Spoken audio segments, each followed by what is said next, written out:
Yo! Je me suis récemment lancé dans ce qu'on appelle la chasse aux platines. Pour ceux qui voient pas ce que c'est une sorte de gros concours de bits où chacun compare le nombre et éventuellement la difficulté des platines obtenues. Si vous êtes familier avec le milieu, vous devez savoir qu'il y a certains platines qui sont très beaux à afficher dans sa collection, car leur seule détention permet de mettre un certain respect sur votre nom. Et c'est dans cette catégorie que l'on retrouve Red Dead Redemption 2.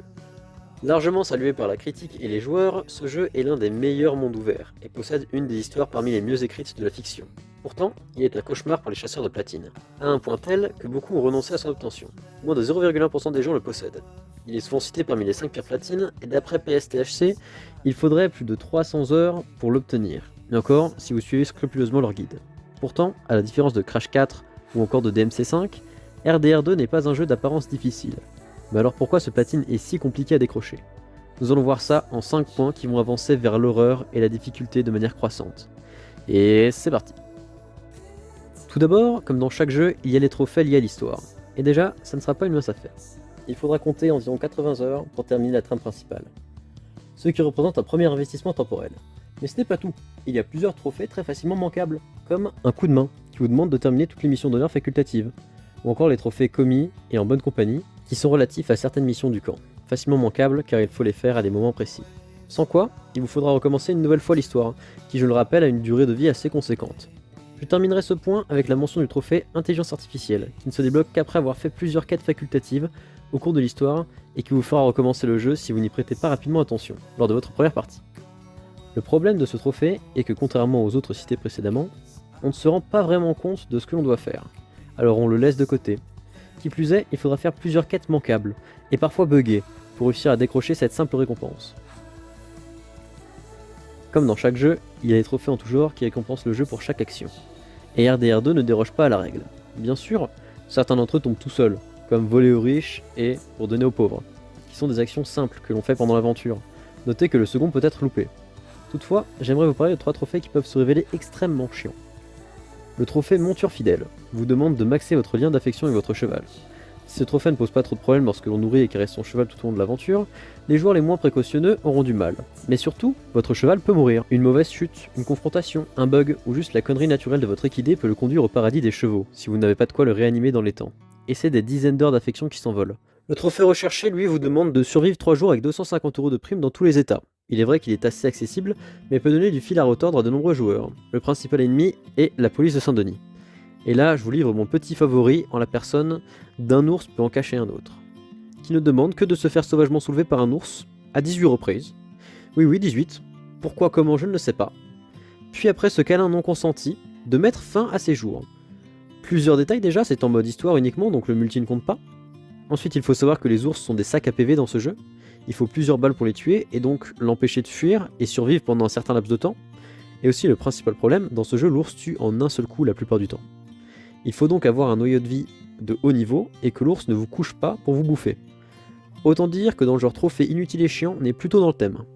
Mais celui qui fait crier tous les joueurs et que vous ne pouvez pas réaliser sans guide, c'est de l'art.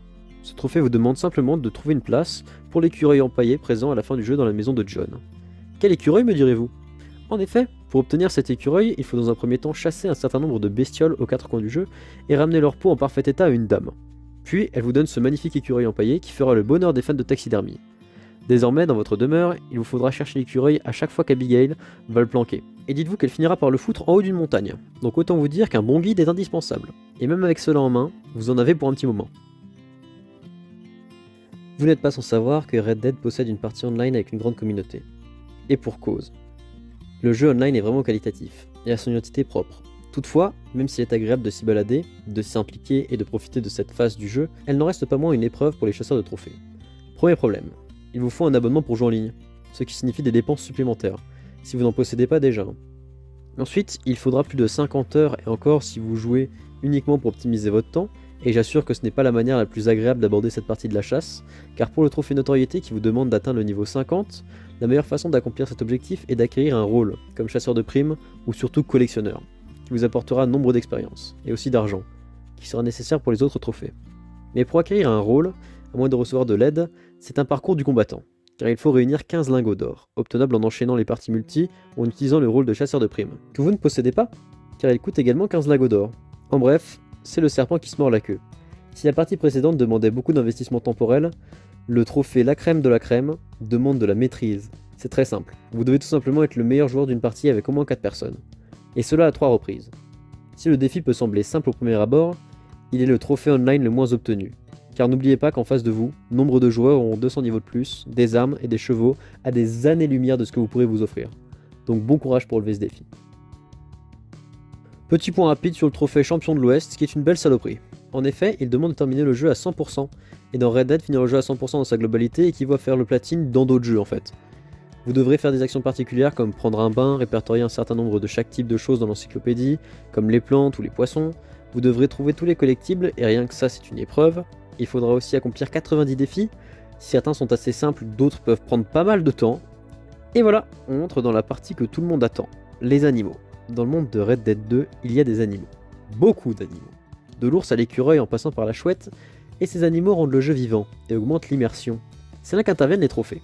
J'aurai ta peau et zoologiste, qui ne demandent ni plus ni moins qu'étudier, dépecer et déplumer toutes ces magnifiques petites bêtes. Si le compte monte rapidement au début, il est nombre d'animaux très bien cachés. Le problème vient surtout des oiseaux, que l'on ne peut pas pister et qui sont à la fois difficiles à trouver et tout autant simples à étudier. Il va falloir parcourir le monde gigantesque de Red Dead en long, en large et en travers et se faire discret pour trouver les créatures les plus rares. Dans votre malheur, certains animaux comme les animaux légendaires ne sont pas nécessaires à l'obtention de ce trophée. Et enfin, le trophée le plus dur, celui que l'on ne voit pas arriver car il semble relativement facile, j'appelle à la barre, ruée vers l'or. Il vous faudra ici avoir 70 médailles d'or sur les missions du mode histoire. Tout au long du mode histoire, à chaque mission, nous avons des objectifs secondaires, qui si nous les remplissons tous, nous donnent une médaille d'or. Il faudra en récupérer 70 sur 104. Là on se dit, tranquille, j'aurai juste à faire plusieurs essais et ça va passer. En plus, je peux ignorer 34 missions. Sauf qu'en réalité, c'est vraiment très compliqué. Et pour ne rien gâcher, il vous est impossible de remplir un objectif lors d'une run et les autres dans la run d'après. Tout doit se faire dans la même run. Des objectifs de temps, de précision, de soins. Ça se fait lorsqu'il n'y en a qu'un, mais lorsque vous les mélangez tous, ça devient vite un calvaire sur des missions qui durent parfois 15 à 30 minutes et qu'il faut recommencer en boucle. Croyez-moi, ce n'est pas pour rien si seulement 0,3% des joueurs obtiennent ce trophée. C'est vraiment l'obstacle principal sur la route menant aux platines. J'espère que cette vidéo vous aura plu. Je ne sais pas si beaucoup de gens sont intéressés par les platines, mais cette vidéo m'a permis de parler de Red Dead et de ma passion pour la chasse aux platines. Je vois beaucoup de gens dire que le platine de Red Dead est infaisable, mais avec un gros investissement de temps, il est réalisable. Surtout pour un platine ayant 0,1% de possession. Et cela me gênait que l'on résume uniquement sa difficulté à la recherche d'animaux. J'espère avoir été assez complet. Si ce genre de concept vous plaît, j'adorerais vous parler des platines de Devil May Cry ou encore Assassin's Creed. Si ça intéresse certains, n'hésitez pas à vous manifester. Moi je vous dis à bientôt.